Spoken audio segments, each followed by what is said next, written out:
Today, we're diving into a Group B matchup at SoFi Stadium that literally flipped on a dime. We're talking Switzerland versus Bosnia and Herzegovina.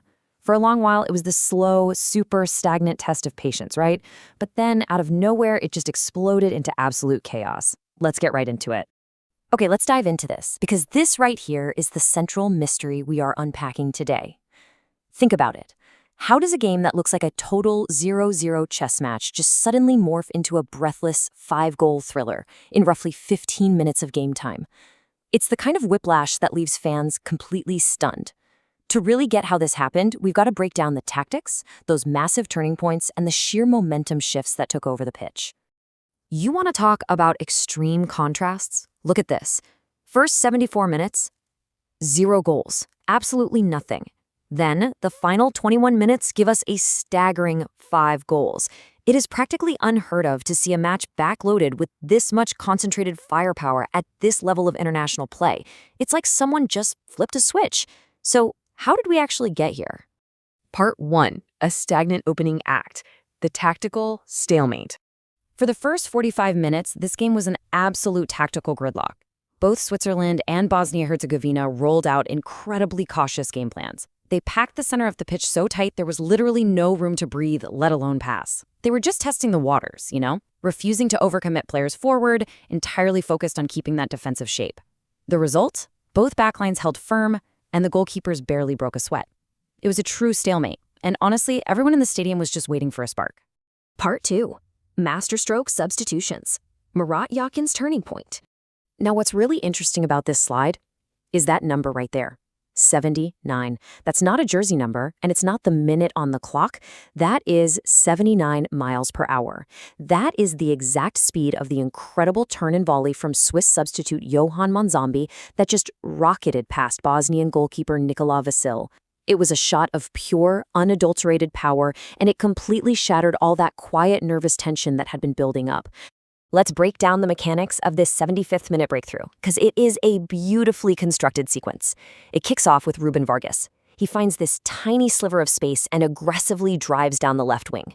Then, he whips in a super dangerous cross right into the heart of the box. The Bosnian defense panics a bit, they only manage a partial clearance, and the ball just loops up into the air. As it drops, Manzambi, fresh off the bench, meets it perfectly. A thunderous volley, 79 miles per hour, back of the net. The tactical stalemate is officially dead. Part 3, the chaotic finale, 5 goals in 21 minutes. Once that first domino fell, all tactical discipline just completely evaporated. Just look at how fast this happens. 75th minute, Manzambi's goal. 5 minutes later, a straight red card. 4 minutes after that, Vargas scores. Then, right at the 90-minute mark, a second goal for Manzambi. 3 minutes into stoppage time, Bosnia finds the net. And finally, 6 minutes into stoppage, a penalty kick. Let's walk through this insane sequence and see how it builds piece by chaotic piece. The moment the floodgates truly blasted open was the 80th minute. Just 5 minutes after going down 1-0, Bosnia's uphill battle turned into an absolute, sheer mountain to climb. Defender Tarik Muharemović gets hit with a straight red card. Why? Because he brought down Manzambi, who was bearing down on goal right on the edge of the box.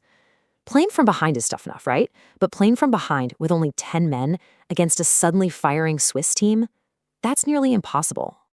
And you better believe Switzerland wasted 0 time capitalizing on that man advantage. Just 4 minutes later, 84th minute, Rubén Vargas, the guy who literally set up the first goal, gets his own reward. He smartly darts into the box, finds his angle, and executes a neat, tidy finish. Boom. Just like that, it's 2-0. The Bosnian defense was stretched incredibly thin by the red card, and they were simply overwhelmed by the extra man and the sudden pace of the game.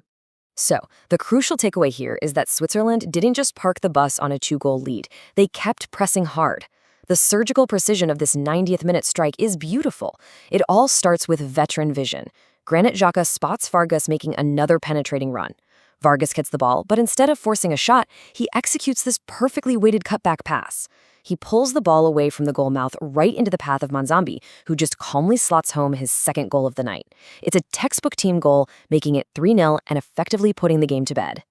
But hold on, because this match somehow still had life in it. In the 90+3 minute, 3 minutes in a stoppage time, Bosnia and Herzegovina showed they were definitely not leaving California without a fight.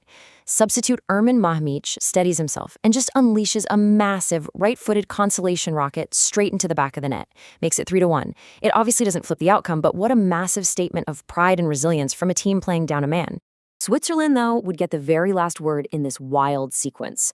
Right at the death, 90 plus 6 minutes, the final kick of the entire game, Switzerland gets awarded a penalty after a super dramatic VAR review, and veteran captain Granit Xhaka steps right up to the spot. He is the total anchor of this team, and he confidently buries it. That seals a comprehensive, incredibly chaotic, and utterly thrilling 4-1 victory. Part 4. Group B Implications. Switzerland takes control. Okay, let's step back from all that adrenaline for a second and look at the actual data. This traumatic late surge catapults Switzerland all the way to the top of the standings. Grabbing these 3 crucial points gives them a total of 4 points in the tournament so far, and that plants them firmly in first place, right at the very top of Group B. This is huge. It means Switzerland is now in a prime position to advance to the knockout rounds. They have completely seized control of their own destiny here. Think about it. A match that looked absolutely destined to end in a frustrating, boring draw instead became the launching pad for their whole tournament campaign. By capitalizing so ruthlessly in those last 21 minutes, they sent a massive warning to every other team in the group. Which leaves us with this final thought. With a knockout spot clearly in their sights now, can Switzerland maintain this explosive second-half energy? Was this crazy late-game surge just a one-off chaotic anomaly, or is this the terrifying gear this Swiss team can shift into whenever they need to? It's a question that makes their next matchup absolute must-watch viewing. Thanks for joining me on this explainer, and we'll catch you next time as we continue.